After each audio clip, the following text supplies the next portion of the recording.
holding it because he already has the water energy and the Frogadier, but it could be that he actually just doesn't have a supporter, which could end badly. And there is something very important going on with Pedro here, because of course he is by far the underdog in this particular game. Ability lock comes in from Greninja, which is very big because of Volcanion Steam Up ability, and he's being hit for weakness all the way along. Pedro is going to want a very big turn here.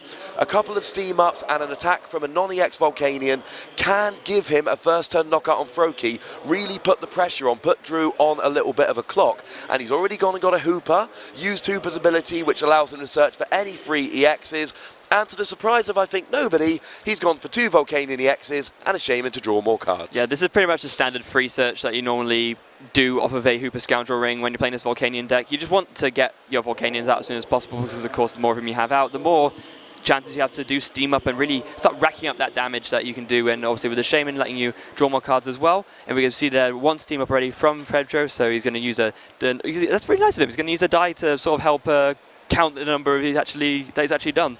Helps out a lot for us. Now, one thing which is very, very interesting here, Pedro actually plays 2 float stones, and we've already seen that they are both prized, which means, now he has got an escape rope in hand, but if he wants to attack with the non-EX Volcanion, he is going to need to get that Volcanion EX out of the active. So it's absolutely vital that he's got a Shaman in hand, we all know that, he dragged it out with the Hooper. He is going to need to grab a non-EX Volcanion so that he can escape rope into that. He needs to get an attack off this turn. It needs to happen. He needs to start taking prizes as soon as he possibly can. Yeah, and chances are good with him here because he has been able to play enough cards to do setup to draw 5 with the Shaman, but is he going to see it? It doesn't look like he has. He has got a Trainer's Mail, so obviously if he sees an Ultra Ball off of that, then that would be able to find him the Volcanion he needs, but it will come down to whether he finds this Ultra Ball. He has got a couple of supporters he can throw away with Ultra Ball, so now would be a good time. Oh, and that's almost like a little bit of an insult from his deck there. There was a non-EX Volcanion in the Trainer's Mail, but all he got to do was a Max Elixir. Now here's an interesting little play. He's actually now going to use his second Max Elixir. If he hits that, he can actually manually attach the energy in his hand, play the escape rope, and KO the Froakie on the bench using Volcanic Heat. A turn 1 Volcanic Heat is not something you see every day, Ross. I would be surprised if and as an extra bonus, just in case that wasn't fun enough, he's going to avoid the bursting balloon by knocking out the benched Froakie. So that's got to be the play here, I believe. It comes up time and time again, Ross. You see in these matches where you compare Switch to Escape Rope and how they function. Escape Rope just almost every single time at these high-level tables, you see it over because it just offers you that versatility. Most of the time when you want to switch, it ends up working out so that you're pushing something else annoying active out of the way as well. And because of that, it just makes Escape Rope incredible. And we see that to full effect here because, of course, as you said, the bursting balloon, Frogie's going to go to the bench, and he's going to be able to switch at the same time. Such a great play. Really, really good play. Now, I'm going to be honest, I didn't see this happening at the beginning of the turn. I didn't think this was going to be possible, but there we go, ladies and gentlemen. Third energy, Volcanic Heat for 130 damage. It's a little bit too much to KO a Froakie, but I don't think Pedro is complaining. Actually, there was one Steam Up done, and it's a Fighting Fury Belt, so it was 170 damage, so even more overkill. And actually, that would be enough to KO a Greninja Break. Indeed, now, it would. That's going to be very important as we go along, because 130 from Volcanic Heat will be enough to get a one-hit KO on a Greninja, but for a Greninja Break, we need either 2 Steam Ups or a Steam Up with a Fighting Fury Belt. So using that Shadow Stitching to turn off abilities is going to be absolutely crucial, but of course, we can't really talk about using Shadow Stitching to turn off abilities until Drew actually gets some Greninja going here. Yeah, and right now, a very unfortunate situation for Drew. We saw him Super Rod the Froakie that just got knocked out back into the deck and then use a dive ball to sort of search for it straight away, but then looking through the rest of his deck to see what's actually in there, but has he actually got anything else?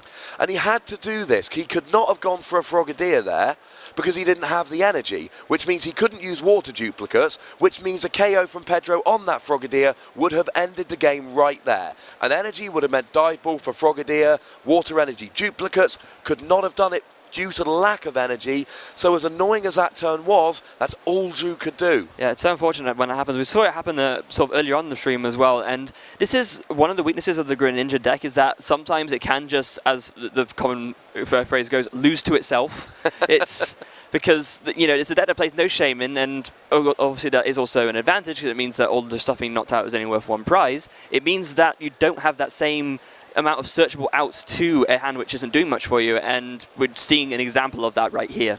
We are indeed. Now, this is Pedro's route to winning the game. Now, he's got the Skyfield down. We see there he's filling up his bench. This is how Pedro wins the game. He's got to rush Drew. If this game develops and both decks set up, Drew is going to win this game. He's got a huge advantage with hitting for weakness and with the ability lock. But if Pedro can just keep knocking out Pokemon, keep taking prizes, and Drew never sets up, and you've already said yourself, Nick, that actually this is a deck that can fail to set up sometimes.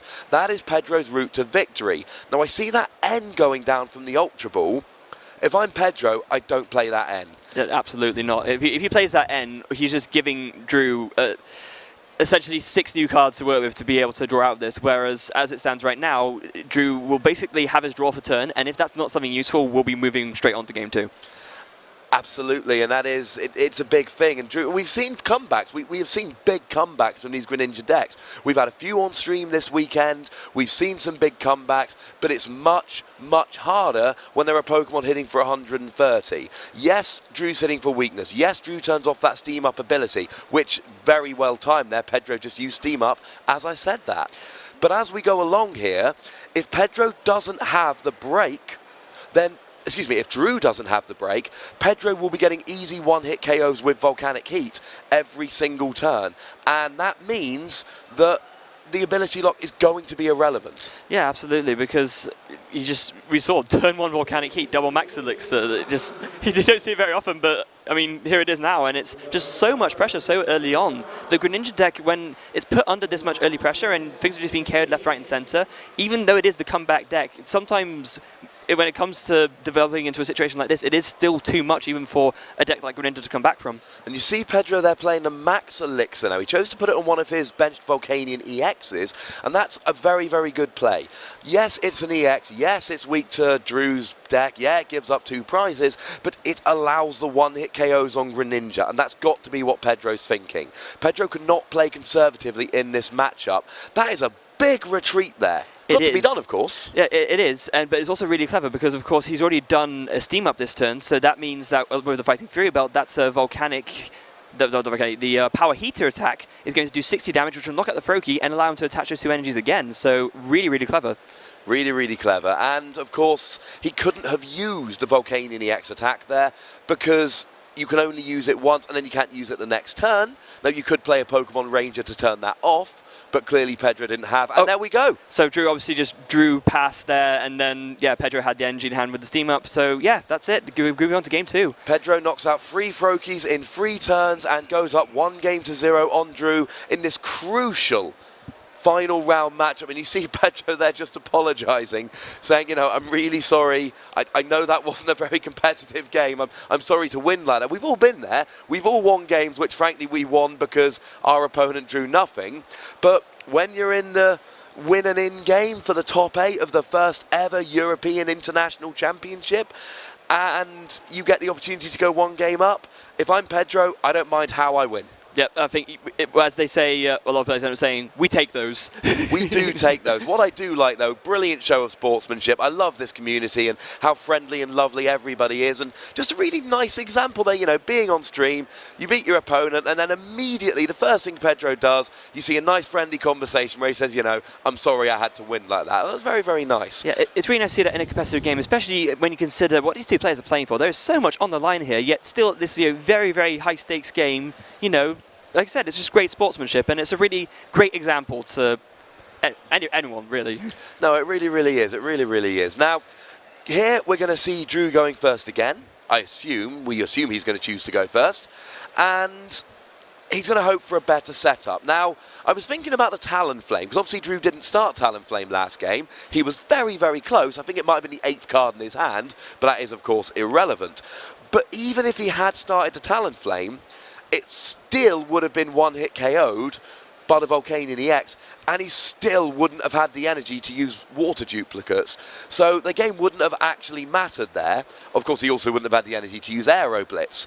So if Drew just can get an energy here, maybe start the Talonflame, get a couple of Froakies out turn 1, could be different. So here we go in round 2, game 2, and he does start the Talonflame. So this is a big, big difference here. Hopefully he's going to have some basic energy, get a couple of Froakies on the bench, and we do see that one Frogadier is prized from Drew here, but you can still get 3 Frogadiers out, so it's not the worst thing ever, but certainly it's going to help Pedro. The fewer Frogadiers Drew has, the easier route Pedro has to knocking all of them out. Yes, and we do see there as well that Drew does have the dive ball in his opening hand, so sometimes the problem can be, especially when you go first and start Talonflame, if you don't have a Froakie as well with it, or a dive ball or a level ball to search for one, then that means that you have to wait another turn before you can evolve into Greninja, but that's not happening at all here. So yeah, Drew pretty much getting the ideal turn 1, Talonflame active, 2 Froakies on the bench, so brilliant start from Drew there. Yeah, he's going to want to evolve to Frogadier next turn, of course, and either he can Aero Blitz or he can evolve to the Frogadier and then use that Water Duplicates attack. So we do see a Max Elixir coming down here and another hit on the Max Elixir. According to David, our resident statistician, if you're playing 11 or 12 energy, Pedro is playing 12, you should hit 3 of the 4, assuming you're playing a full complement of 4 like Pedro is. So Pedro doing quite well with those Max Elixirs. It's funny, you mentioned, we've got a Floatstone active as well. You mentioned about how Volcanic Heat on the Volcanion EX can actually knock out a Talonflame. Are we going to see that? I mean, quite possibly. I mean, if you're Drew, that's got to be the worry here. You've just sat and watched Pedro get a double Max Elixir, manual attachment KO on turn 1, and really that really led to him losing the game. You don't want to see that again, because the problem is those Froakies do not stand up against Volcanion. 1 steam up, Fighting Fury about 60 damage, and you get to attach 2 energy while you do so. That is not what Drew wants to see here. Definitely not. And we see that Pedro drawing the Hooper off the Sycamore being really huge as well. He can use that to search for 2 more Volcanions and a Shaman. He can then use those 2 Volcanions to empty out the rest of the fire energies he's drawn out of his hand, then attach one to the Volcanion EX and do a Shaman setup for a load of cards, which means that he's pretty likely to hit another Max Elixir.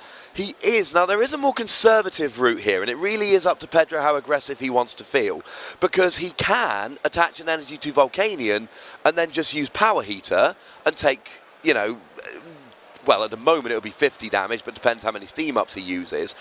That is an option. Now, he could, and this is a lot to ask, 4 steam ups and Power Heater for 140. It is possible. If he has got a Volcanion EX price, so it is not possible. So does he want to chip away with some damage and get some energy on the field, or does he just want to go for the big KO with Max Elixir here? We're going to find out the answer right now, depending on where this fire energy goes down. Ooh, okay, he's going the more conservative route, and this is absolutely fine as well. Still, he's still doing a lot of damage with Power Heater. He's going to get the energies onto 2 of his Volcanion EXs. It's an absolutely fine route to take. He is going to be upset if he hits a Max Elixir here. Now, I don't see one in his hand, so he's made the right choice. And we see this in the Pokemon trading card game so often. There are 2 decisions, and we just saw one there. Do I try the Power Heater, or do I go all out for the big attack and the KO? There is a right answer, but you have no way of knowing it. Oh, my goodness. Now that he's drawn the escape rope, he has definitely made the right choice. All he needs to do is 1 more steam up, and we know he's got the Pokemon in play to do that. He'll be using Power Heater for 80, he'll get a KO, and because he's used a couple of Power Heaters, he then gets to attach 2 of those energy from his discard to 2 of his benched Pokemon. He's actually already done enough steam ups to do it, because earlier before he played down the Shaman, he had like 3 or 4 fire energy in his hand, so he already did enough steam ups to get a knockout, so there it is. He's actually done 3, the handy dice is coming out there, so Power Heater for 110 damage. That is a little bit upsetting for Drew, and there must be a little bit of deja vu going on here. Now, he's got the energy, he's got a Frogadier. If I'm Drew, you've got to do it here. You can't take the chance with Talonflame. It's too slow. You've got a Water Dupe, because now he is about to find out that one of those is prized if he doesn't know already. And that Frogadier is going to be KO'd by a Volcanion EX next turn. But that still means he's got 2 Frogadiers on the bench, and then he can start attacking and getting rid of those abilities and start kind of mounting the comeback, which we all know Greninja can do in this game. Yeah, and absolutely at this point, Drew has set up early enough to the point where it's far from insurmountable, especially considering the inherent advantage that he has over Pedro's deck if he does get set up. I fancy Drew's chances here. He's doing very well. Now, if Pedro could hit 1 more Max Elixir, I'm feeling really good about his chances. And the reason is very simply because if he's got an energy in hand, which he's going to draw 5 cards here, but we assume he's going to draw an energy. He's playing 12 of them.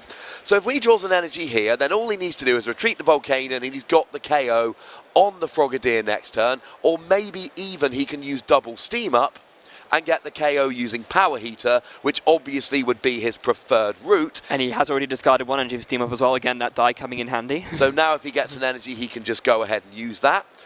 And then he's got 2 Volcanion EXs essentially set up. Oh, there's no energy there. But there is a Max Elixir. Which means if he wants to KO, he's going to have to use Volcanion EX. And that was a big N there.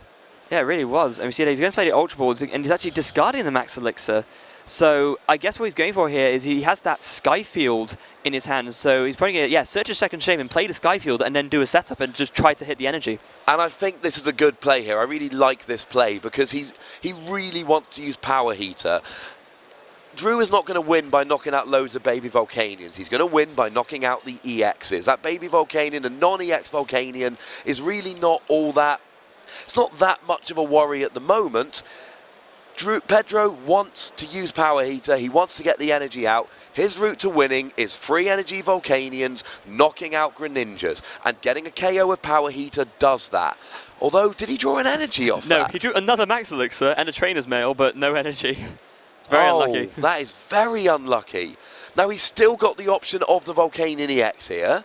Oh, and would you believe it? Of course there's an energy of the Trainer's Mail. It's always the way, isn't it? So, yeah, he's got to... Yeah, you see that scratching his head a little bit, thinking, why couldn't that have been the other way around? Like, you know. But, yeah, he's got a decision here to take it. Looks like he's going to take the Olympia off of that. So, Olympia being a supporter that we see every now and then, it's a really cool, reusable switching tool, of course. When you play it, you get to switch your active with a bench Pokemon, and you heal 30 damage off of the Pokemon that just went to the bench. You do, and it's a brilliant card. I've used it myself in a few decks. It's a nice little niche one-off supporter that you reuse with Versus Seeker. Now, one thing that's going in Pedro's favour here is that Drew cannot actually one-hit a Volcanion EX without using an ability. Greninja maxes out at 80 damage, Moonlight Slash returning the energy to your hand, which doubles to 160, and he's not playing any extra cards which kind of up the damage like Giovanni's Scheme. Now, he can use Greninja Break's ability, but he's not going to have a Greninja Break next turn. Of course, he could hit for 160, and then on his next turn, use a Greninja Break's Giant Water Shuriken to get a KO mid-turn. So Pedro does not want to attack with a Volcanion EX, but he's got the third energy, and it's what we've been saying all game. He cannot afford to sit and wait and see what happens. He's got to go aggressively. And actually, that Bursting Balloon means he will be in range from a Greninja here. Yeah, and it's unfortunate for him, but yeah, like you said, if you... I mean, the Greninja deck can come back enough as it is. If you let them get a prize lead on you, then really you're just not going to be doing much of anything, because every single time you take a knockout against Greninja, you know you're only drawing 1 prize card, whereas that's not the case for them. You know that they have the potential to easily take, 2 prize knockouts off of all your stuff. So it's really, really on Pedro to make sure that he's taking a prize every single turn. And he draws a Dive Ball and an energy off that Ace Trainer. And an Ultra Ball as well, actually. Oh, and that's really nice. Getting rid of Faded Town, which does nothing in this matchup, and a Talonflame, which he can only use as his active Pokemon at the beginning of the game. That might be the best Ultra Ball discard I've ever seen. As weird as that sounds to say out loud. Or at least close to it, yeah. And we see there are 2 Greninjas coming down as well. So even if Pedro manages to get the knockout on one of the Greninjas, there will be at least a potential for 1 Greninja break next turn from Drew. And that's really the point where, if you're Pedro, you're staring down at that and you're thinking to yourself, that's a lot of damage coming my way. And I think Drew is really moving into the driver's seat here. Now, I've said that ordinarily a Greninja cannot one-hit KO a Volcanion EX, and that's still true. But of course, if they've already got 6 damage counters from a bursting balloon, like we're about to see here, then you can one-hit KO a Volcanion EX, essentially. And if you've got an ability, the Giant Water Shuriken, and you use that, then you can KO with just a single attack. And that's what makes Drew such a favourite here. Now, it is a little bit sad that he wasn't able to get the KO with Shadow Stitching to turn off those steam ups, but if we look at Pedro's side of the field, 1 energy on the non-EX Volcanion, 1 energy on the EX, and he's already used a bunch of max elixirs. He might be forced to just Power Heater here. Yeah, which would be a little bit awkward for him. Obviously, the ideal for him would be to just attach to this Volcanion EX and then use a Max Elixir to keep up that sort of race of prizes that we talk about, because if he does get a knockout in this Greninja, then although I equally said earlier that getting out of the Greninja break would be the start of Drew being able to really flood the field with damage, at the same time there's no backup Greninja for Drew at all. Drew only has a Froakie left, so he'll have to rely on that one Greninja break to see him through until he can maybe Super Rod some of his other Greninja lines back in and start setting up more on the bench. Indeed, and that's crucial here, quite frankly. A KO here, and I don't really think it's on the cards, a KO here would be absolutely crucial. I mean, he would need to get the KO with Power Heater, where we would be looking at the full 4 steam ups, and he's still got a Volcanion EX prized, and he's got one in his discard, so we're really looking at a maximum of 80 damage here. Now, I believe he's got at least 1 Max Elixir left in his deck. So if he can hit the Max Elixir from this Sycamore, and then he can play it and hit an energy using the Max Elixir, then he would be able to get the energy and the KO, but it doesn't look like... Now, he's got a Scorched Earth, so he could play the Scorched Earth, and then use Scorched Earth to discard an energy and draw 2 cards. Maybe that would work?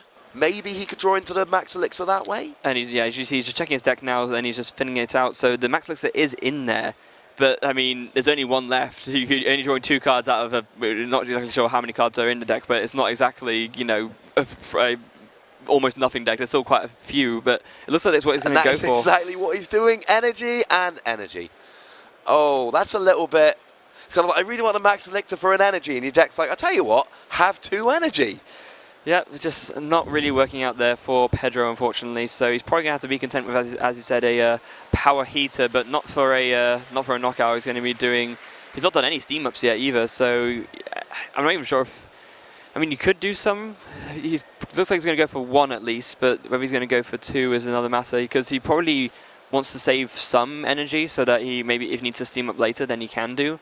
At the same time... Yeah, it's a little bit of a tricky situation for Pedro right now, and now he's going to go for the Power Heater, so he's going to be able to do 50 damage with that, and he needs to just decide what he wants to put this energy on. I'd imagine it will likely be the 2 Volcanion EXs, and yeah, that's exactly what's going to happen. I believe so. We've seen a little bit of a shift from these Greninja decks in the past kind of month or so. People have started playing Lysander in Greninja. Now, a few months ago, this was a rare inclusion. Nowadays, I believe every Greninja we've had on stream today has played Lysander. So Drew no longer has to wait for those Volcanions to become active, and Pedro knows this. Drew is just going to Lysander and KO those Volcanion EXs. Pedro might as well get as much mileage out of them as he can, but you said yourself, Nick, this Greninja deck is not really built to jump ahead in prizes and win, it's built for the comeback. When it does jump ahead in prizes, it really does take advantage of that. Here comes the Greninja break. Here we see the Giant Water Shuriken onto the benched Volcanion EX, which not only now puts it in range of, a Moonlight Slash, but it actually negates the Fighting Fury bout and still puts it in range of a Moonlight Slash. So it is not looking good for Pedro here at all. And we even see a splash energy coming down there. So if Pedro does get the KO on that Greninja break, all the Greninja break, the Froakie, all of that goes straight back into Drew's hand. Yeah, it's really not an ideal situation at all, was it? For Pedro, rather. So Drew there going for the Professor Sycamore. It's interesting to see whether, because if he decides to keep the splash energy on the Greninja break so that he actually gets the effect of it, then he won't be able to knock out this Volcanion in the active, because he'll be capped at 60 damage, double for weakness 120. But seeing as he has another Greninja break on the bench now. I guess he doesn't really need to keep the splash energy on the active. I don't think Drew needs a KO here. If you think about Drew's route to winning, it's knocking out 3 EXs. He's already knocked out 1. If he knocks out a Volcanion, it doesn't really get him any closer to winning. He's playing a 7-prize game, because he'll be taking 5 prizes and then have to KO an EX to take the final 2 and end up taking 7. Yeah. If I was Drew here, I would be prioritising keeping my Greninjas on the field rather than taking a knockout on that non-EX Volcanion. And it looks like that's what he's doing here. I would rather not get the KO. Oh, he's shadow stitching. Yeah, I mean, if you're not going to get the KO, then doing it with the shadow stitching makes the most sense, because, of course, now Pedro will be unable to use Steam Up at all, and this means that it's going to just be even more insurmountable for him to actually make a comeback against these Greninja breaks, which now have 170 HP, and he has no way of being able to knock out unless he plays a Pokemon Ranger.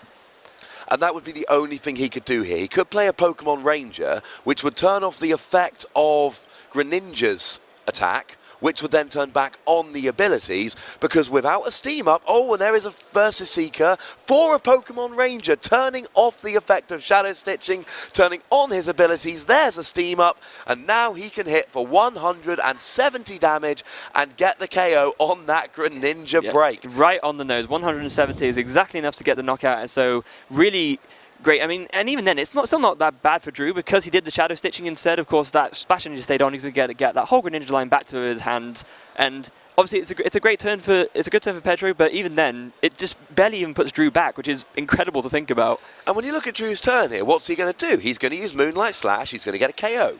He's going to take 2 prizes. He's going to go down to 2 prizes remaining. And then we look over at Pedro's side of the board, and he's got a Volcanion EX with 1 energy and a Volcanion with 1 energy.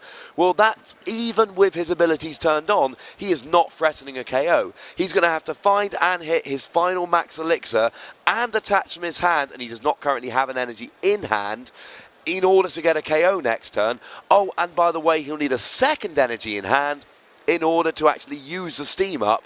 I do not like Pedro's chances of KOing this Greninja break next turn, even with his abilities remaining on. Yeah, neither do I, and we see there that, well, I mean, Drew's just, I'm not sure what he's doing in this. Oh, he's eyeing up a Lysander, so maybe he's thinking to himself that he might want to pick off something else. I'm not entirely sure, but I think it probably makes the most sense just to KO the active at this point.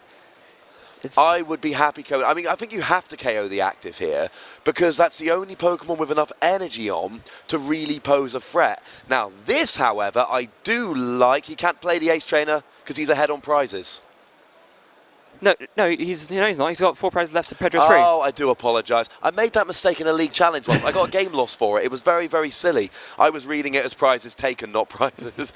I was reading it the wrong way round. No. He is behind by 1 prize, and I love the Ace Trainer play here. Thank you for the correction, Nick. That was very nice of you. Oh, Ross. So he plays the Ace Trainer here. He then goes and gets 6 cards. He puts Pedro down to 3 cards. Now, this could actually be an advantage, because Pedro needs an energy to attach, an energy to Steam Up, and a max elixir, and he had none of them in his previous hand. No, he hadn't. Although, having said that, Drew's pretty much guaranteed himself a knockout here. You see, he has a basic water to do another giant water shuriken, and a bursting balloon to attach to the active Greninja as well. So, a stonker of a turn from Drew there. And I think that might, and now Drew couldn't play an Ace Trainer. Yes. See, I'm learning. I think Drew has almost got this game, because all he needs to do here is just evolve into a Greninja, attach an energy, and then he's got enough to KO that Volcanion EX on the bench. At which point, Pedro can't attack with a Volcanion EX, which is the only attacker that stands any chance of one-hit KOing a Greninja. So Pedro can't attack with the only thing he can use to win, because the only thing he can use to win will lead to a loss. It's not a good position in which to be. It's a little bit of a catch-22. I think this might be the very definition of a catch-22. There is nothing he can really do here. Now, the good news is that the first game was very, very short, so we will have enough time for a nice competitive game 3.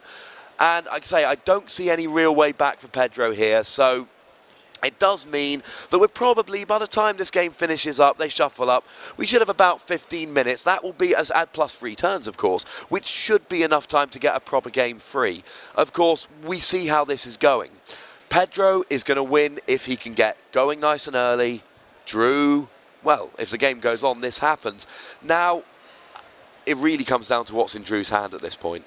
Yeah, and we see there Pedro playing the escape rope, so obviously Drew's just going to promote the Talonflame there. It's got free retreat, so it means he can decide if he really wants to, he can promote Frogadier next turn, but I don't think he will somehow. But also, equally, it does get the Bursting Balloon out of the way as well, and it enables Pedro to promote the Volcanion non-EX, and he's going to see there Versus Seeker for an N, played out, it's going to put Drew down to a 2-card hand, and maybe Drew misses an energy at this point. I think it's the best Pedro can hope for, really, at this state in the game.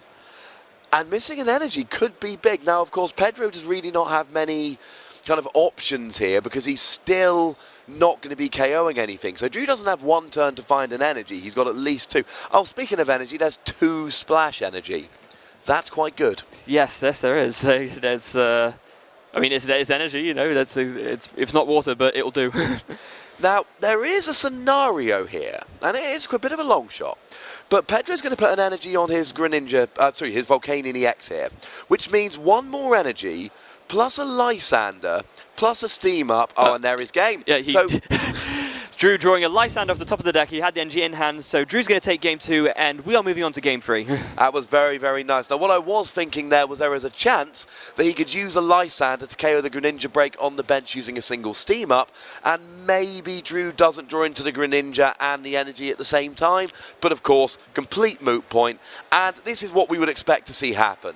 And again, I just love seeing these players. They're cheery, they're smiley, they're friendly, they're just kind of having a casual chat between games, you know.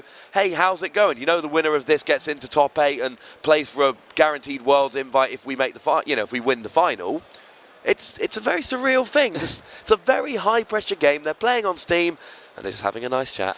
Yeah, it's I think a lot of the people in the Pokemon community especially, they take this sort of approach to it because if you're in that situation, you don't want to be feeling like, you know, oh, it's the end of the world if I lose. Because at the end of the day, it's not. Obviously, you know, they're competing for high prizes and all that, but at the same time, it's a very friendly community and people want to see each other and have a good time. So it just makes it the best environment for everyone. And the fact that everyone has this understanding of each other in this way, it just makes it a really great community and game to be a part of. Really is wonderful. Now, going back to this matchup then, I think, and we saw this in the very first round yesterday, we've seen it a couple of games this weekend. We're sitting at 1-1, and both players have showed us how they are going to win this game.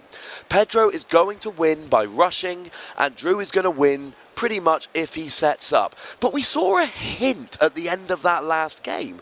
Maybe there's a situation where Pedro plays an N and Drew doesn't get an energy, or Drew doesn't get a Greninja, or there's one part of that puzzle missing and it just opens up a turn or two, because of course there is every opportunity here that Pedro can one-hit KO these Greninja breaks. Yeah, absolutely. We see that. So now Pedro's putting out his prizes. Nothing too remarkable. Double Versus Seeker is a little bit of a stinger, but no, there's no Volcanion prize like there was last time. And we do expect those to be the first.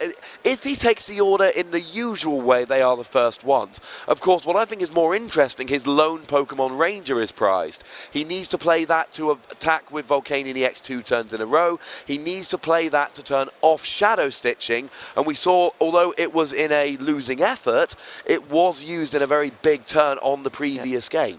The thing about the Pokemon Ranger being prized, though, is that it's very likely that before the Greninja's Shadow Stitchings come into play, that Pedro will have enough time to take enough prizes to actually get that out of there. You see there now, Drew's putting out his prizes as well, and he has one Frogadier prize this time, so it's, again, not the end of the world, but a little bit annoying to not have access to all 4 as we kick off game 3. With Pedro playing the world's most pointless escape rope. Oh, that is not a good hand. Well, he's got a Sycamore, I suppose, but that means he's going to be discarding a whole bunch of resources. Max Elixir and 2, so that's 3 energy and a Max Elixir already in the discard pile. Although at least he did get to use 1 to Steam Up.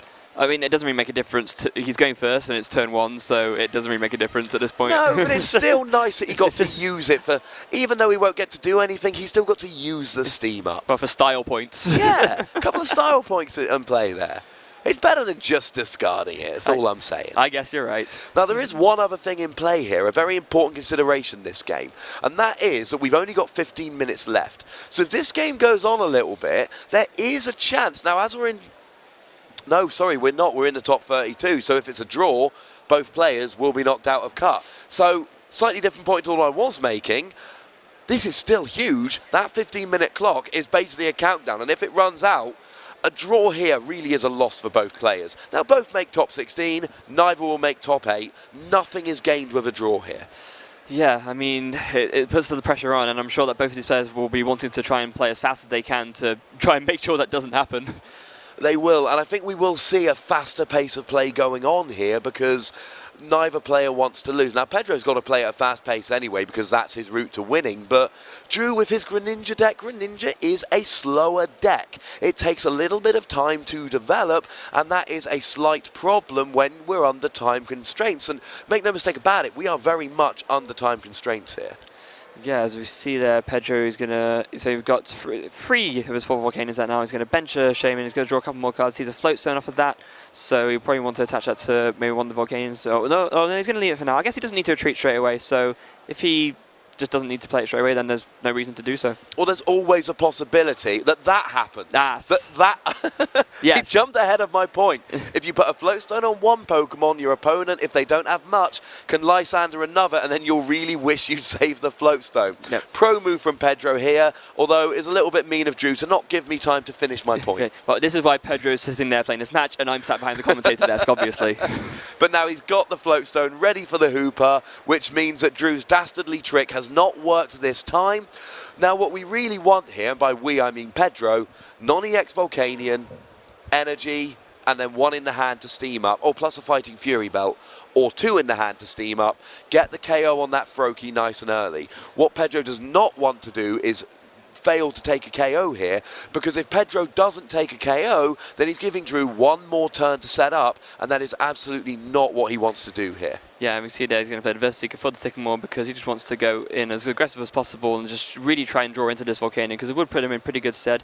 We see there one of the cards he discarded is the Salamence CX. We've actually not mentioned that because obviously in this matchup it's not really relevant. It's one of the newest cards we actually have legal currently. It does 10 damage plus 50 more for each EX your opponent has, but this is the one deck which has no EXs in it, so it's really, yeah, that's going to hit the discard pile as soon as it comes up. But it is still nice, although it's not useful in this matchup. It's a recently released EX card, and actually it's a very, very playable promotional card, and I quite like that. There's something fun about getting a fun promotional card which is actually really, really playable. Yeah, definitely. So you see there a Trainer's Mail off of that. He's going to grab himself an Energy Retrieval. He got that nice one, the one from Evolutions, like the throwback to the very first artwork of it. It's fun little artwork. It's not my favourite artwork, but it's fun little artwork. I'm a fan of the base set cards anyway, so anytime I get a chance to, you know, use or see these base set cards, it always makes me that little bit happier. Yeah, although, I mean, go back to, in terms of actual gameplay, it doesn't look like, okay, Pedro does have an Ultra Ball from what it looks like, so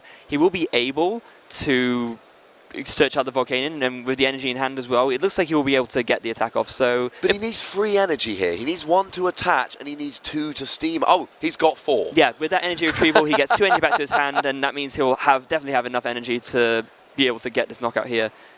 And in fact, he can even afford to discard one of them, and I imagine he'll probably discard Lysander, or maybe the Golden Ultra Ball, maybe. That's, no. But discarding Lysander makes the most sense, because this means that later on he can access it with Versus Seeker.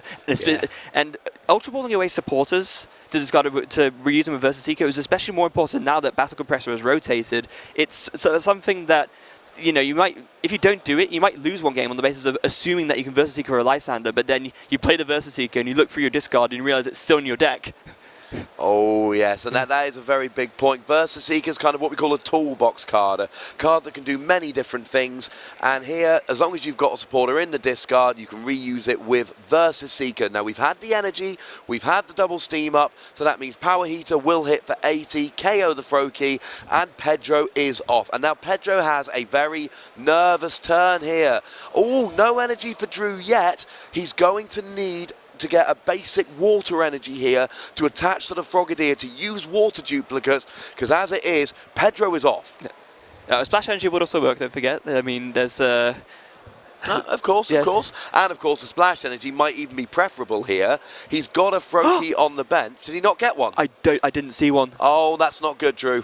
That's really not. He has got another Frogadier, so if he sees a Water Engine next turn, then he can duplicates, and I think he also had a Super Rod in hand, so it's okay. He can just Super Rod the Froakie and the Frogadier that will inevitably get knocked out back in, but it's still not ideal. This is how Pedro wins a game. He can now use 2 power heaters to do another 80 damage.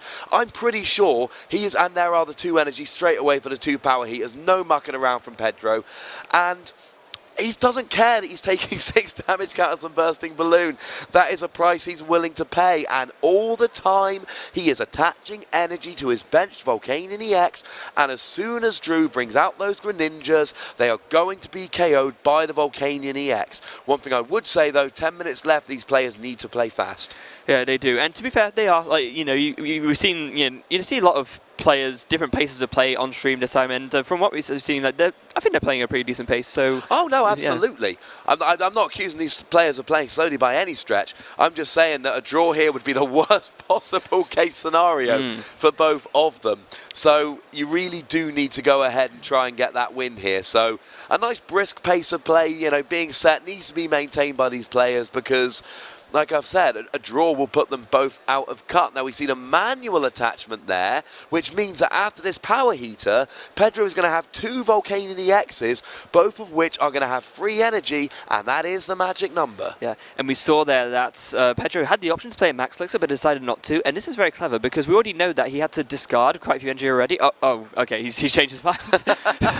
Wait, okay, so, I mean, obviously you do want more energy on the field at the same time, but there could have been an argument there to not play the Max Elixir, given that he's been through so many energy already, so that he has more energy to steam up, to take knockouts with the power heater rather than the volcanic heats. But I guess at this point, because he's going to be attaching more energy with power heater regardless, that he has enough Volcanion EXs to attack with, that he doesn't really need the energies in hand to steam up and attack a power heater. And I agree with you entirely on that point. And Pokemon Ranger being prized might hurt. There might be turns here where he's going to really want that Pokemon Ranger so that he can attach in successive turns with the Volcanion EX. And as it is, it's still mired in his prizes. Yeah, and Drew here having a look at his... Oh, okay, he has to discard, obviously, the Faded Town has just come into play, so that's replaced the Skyfield, but it works out nicely for Pedro because he can just discard stuff he doesn't need anymore, like the Shamans. And as I mentioned previously, Drew's now going to, after the knockout, play the Super Rod, put those the Froakie and the Frogadier back into the deck, and I believe I saw Professor Sycamore in his hand, so he should, at this point, more than likely see a Water Energy off of the Sycamore.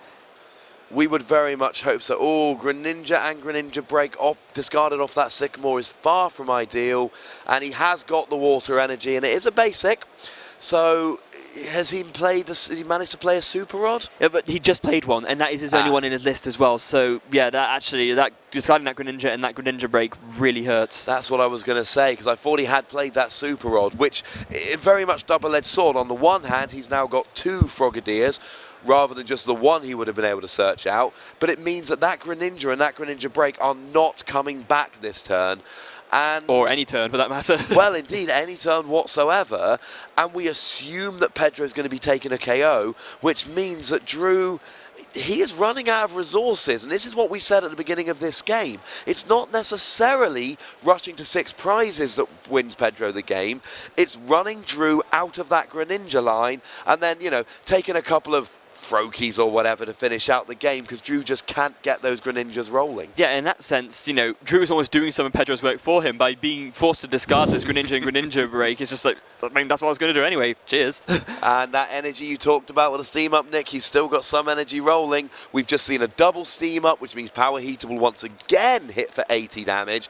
He has been able to take 3 prizes in this game, or he soon will have been able to, without putting a Volcanion EX active to take them. That is absolutely huge. He is actually in a position now where he can trade each Volcanion EX for a Greninja and win the prize trade. It's pretty ludicrous when it gets to that sort of position. I mean, the reason why he was able to do that, of course, he had that Versika for the Fisherman, which of course lets you take 4 basic energy from your discard pile and put them into your hand. But look at the amount of energy that's actually on Pedro's field at this point. Is Is this every single energy in his deck? It looks no, like it's it. 10 out of 12. Okay, so almost. That's a lot of energy. Oh, very important there. We've just seen that actually Pedro has taken the Pokemon Ranger out of his prizes just now. And we've already talked a few times about how crucial that is. And how awesome is this for Pedro? He had that Pokemon Ranger prize. He's sitting there worrying, I need that Ranger. I need to attack on successive turns with the Volcanion EX. I need the Ranger to do so. And then before he even attacks once with Volcanion EX, he draws the Ranger out the prizes. Yeah, that's pretty ideal. I mean, he's going to get End here, so in fact, at this point, End is the same as an Ace Trainer, so 6 prizes to 3. It's exactly the same. Yeah, but now at least Pedro knows that he has at least a chance of drawing this Ranger, and of course he doesn't even need it this turn because he's going to be able to do one Volcanic Heat straight away. It's just if he needs to attack with it again twice in a row and isn't able to retreat by any other means.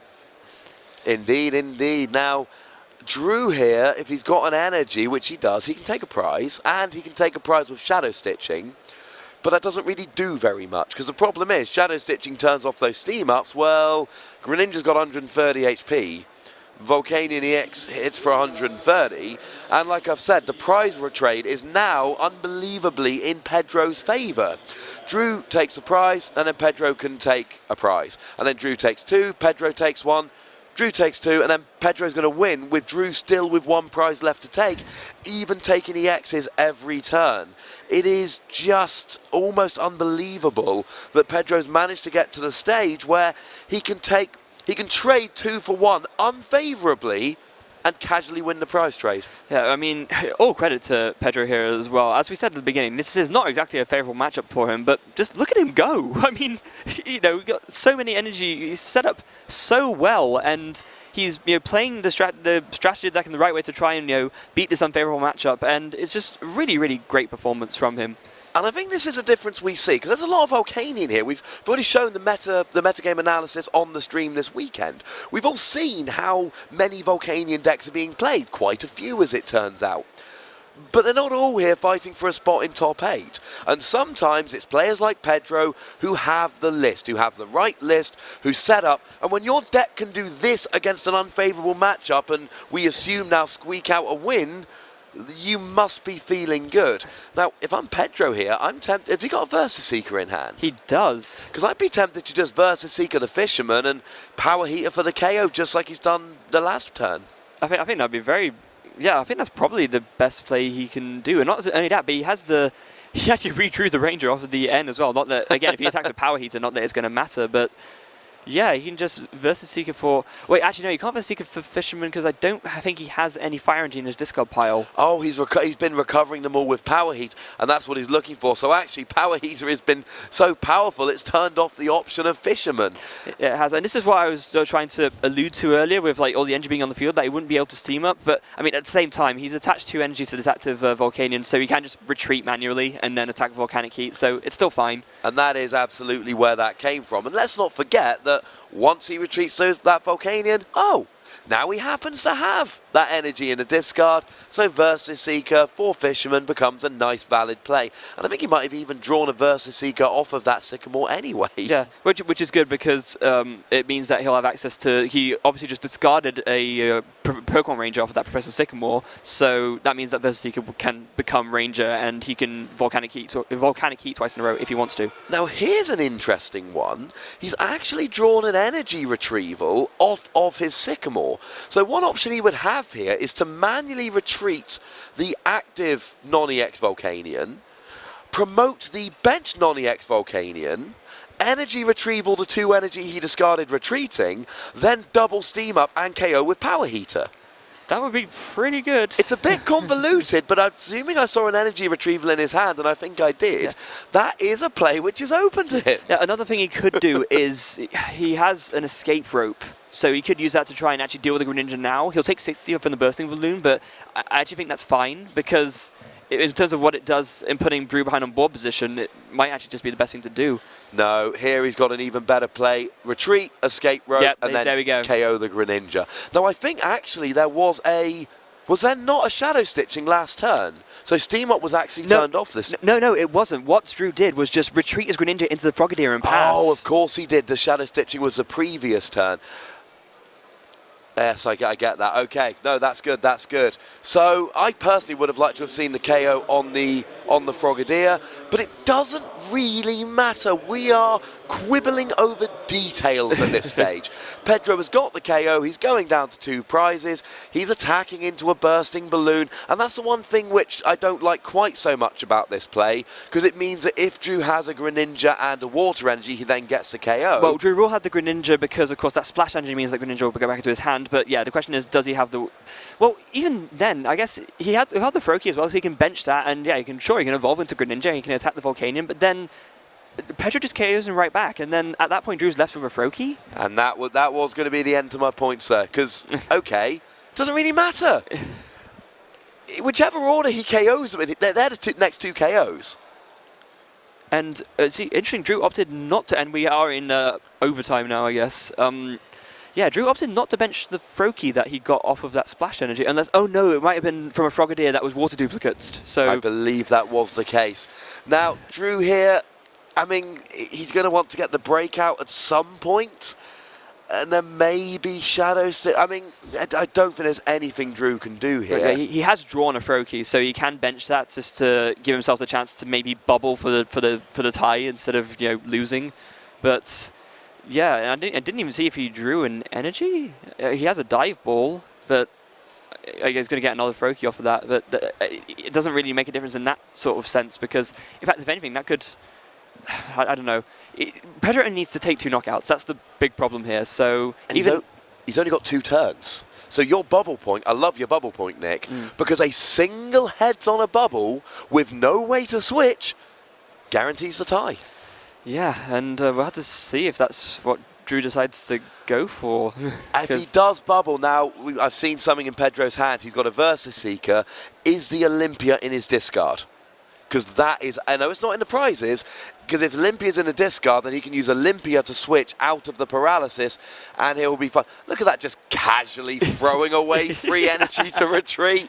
Why not? Of course, he's got free energy on the non-EX Volcanion, which should be enough to KO a Froakie or a Frogadier. Yeah, is he going to go bubble? He's going to have to. Like, this is it. This is turn 2 of time now. Here comes Water Energy, and a huge coin flip here. He's going to play... Oh, he's going to end him to 1! Well, yeah, I mean, he wouldn't not do that if you have the option to, but it doesn't make too much of a difference, because what the option, I guess it makes it so that Pedro's less likely to have the Olympia, but he's not. Oh, he's Lysander. Oh. So he's got to have the Olympia so that a Floatstone wouldn't have worked anyway because of the Fighting Fury bout. I would have liked to have seen well, I suppose Bubble, but then Tails and you lose instantly anyway. Yeah. So I see where he's going with this. He wants to play this game out. He's like hedging his odds, I guess, but it's heads. It's heads, but does Pedro have the Versus Seeker for the Olympia? He's got the Versus Seeker, but I don't know if the Olympia's in his discard. If it is, he wins the game right here. There's the Versus Seeker. I'm fairly sure it is. I'm fairly sure we saw it. Olympia will win him the game. There it is! There's the Olympia. He gets into the top 8 of the Pokemon Trading Card Game International Championships. Congratulations to Pedro, booking his ticket in the top 8. That was a very exciting end.